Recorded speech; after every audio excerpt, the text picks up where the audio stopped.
most of that is done indoors, near your router, near your modem, with your gaming PCs. I'm not going to grab a gaming PC and bring it outside and throw beside it. Those things are very expensive to have a knife ricochet into that. Um, Already to have a camera hooked up beside your target so that you guys can see the knives going into the target is risky enough.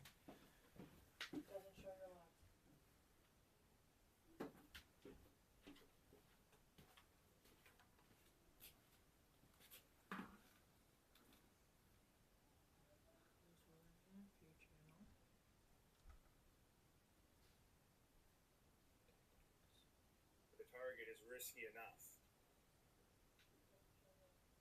It doesn't show you're live, and then I'm live. My wife was trying to find me on um, her iPad to see if the live was going. It looks a little bit smoother.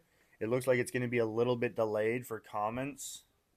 So if a comment comes in and I respond, it might be a little bit late. Um, Usually there's a button you can click. And then I'm live. My wife was trying to find me on her iPad to see if. So if a comment comes in and I respond, it might be a little bit late. Usually there's a live button to make sure you're live underneath. That's that's better. That's better. I think it's smooth too. Like you're gonna see me moving. This seems to be working now. It's 480p. 1080p is really good. We'll see how that works outside. But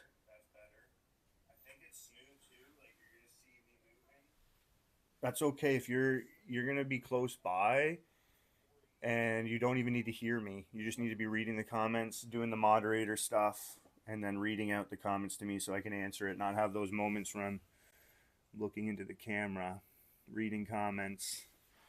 That's easier to do when you have multiple screens like those other streamers where they have their whole chat on one screen and then they have their video on the other screen and then they can literally just get used to reading the comments back and forth. But when you're throwing and moving, again, knife throwing is going to be a lot different for live streaming. Like when you're comparing it to other streamers, you have to take the factors. You have to take into the account that there's different things going on, that they don't have all those comforts, all those, things that they're going to be able to get by being indoors with all these expensive items. We're outside throwing knives.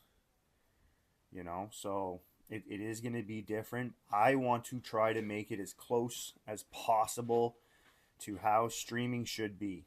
There is pretty much a standard now to streaming. You want a whole screen. You don't want to go back, into 2005 and have a little phone. You want the big screen. You want the different angles. You want all that stuff going on at once.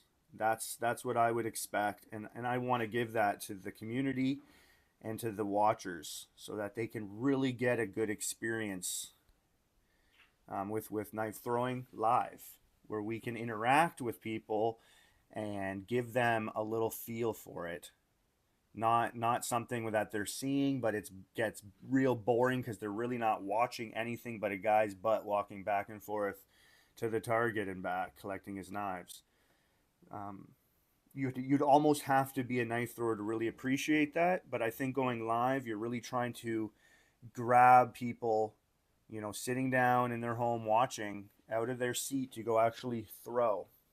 You're kind of advertising the whole thing. At the same time, you're showing the skills, you're showing what you're able to do. So what other people can have, they can set their goals to be like, I want to do what that guy's doing. I can talk to him live every Friday and update him on how I'm doing. Update that person on, questions that I have, things that I need to tweak. And those people are doing this free for you so that you can get all that extra help that it can be very helpful for some people. A lot of people are self-taught and they put in a lot of hours, thousands, millions, if not millions of throws to get to where they're at so that they can help people save some time and You know, those who've made the most mistakes usually are self-taught people, but I think they can be the best teachers in the end. The ones who make the most mistakes are going to let you know about those mistakes before you make them. And I think that can be very beneficial for new people starting out, because a lot of mistakes can discourage you from continuing. Depends on the drive the person has, the interest, the desire to want to push through that. If they don't care as much, they're not into it as much, then they might just let it go. But if someone's here offering their help for free and going to try to make that process a little bit easier and more enjoyable, where you're doing it with somebody rather than just alone, then that can definitely go a long ways. So that's what these live streams are going to be aimed towards. And obviously, we're going to have some fun. There's going to be some giveaways. I'm going to show some things that I don't think many people are doing. I'm definitely one of those throwers that is not able to get out to other throws, as I'm dedicated to a family and my job. And it makes it difficult for me to get to know the community and flourish in that. So I'm going to be able to show a lot of people that all those videos, I have over 450 on YouTube. They're not just made up. I'm not doing any editing, and I'm not hiding anything. I'm out in the open now, willing to go live. I'm almost 5 years, 5+ years throwing, dedicated, very dedicated, and I'm very specific in my training, where I just throw no spin. And I've been doing that now for 5 years. So I'm at a level, I think, where I'm comfortable and I can definitely show everybody what I do live. So I'm going to be doing trick shots. I'm going to be doing a lot of my tactical drills, showing you how I warm up, how I transition between drills and to trick shots, how I improv. A lot of my throwing is just on the fly, how I feel, what I want to do, and that's how my streams are going to go. So very fluid, but we're definitely going to have some fun. I have an idea that I'm going to follow, but we never know what's going to happen. It could be anything. So especially when we have a lot of people watching, if it gets there, it might not be there at the beginning because I don't have many subscribers. So I'm just jumping out into dark waters and going to do the best I can. And I'm here for you.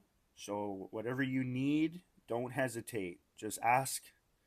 You can't really go in a wrong direction by asking a question. I think that's a good direction to start, by asking a question. Whether the answer is the one you want or not, ask questions. That's something throughout life, in all areas of life. Ask questions. Don't assume, and don't go off guessing.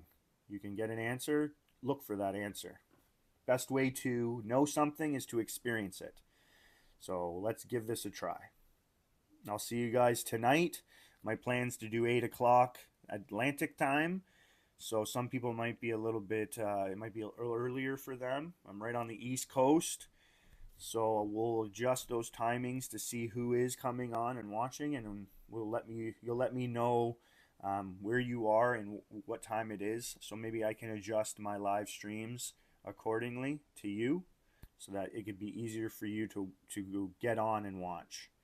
So with that said, I looks good. What I'm going to do now again is I'm going to check my live stream out on YouTube to see how it looks, how it sounds, and see if I have to make any more adjustments.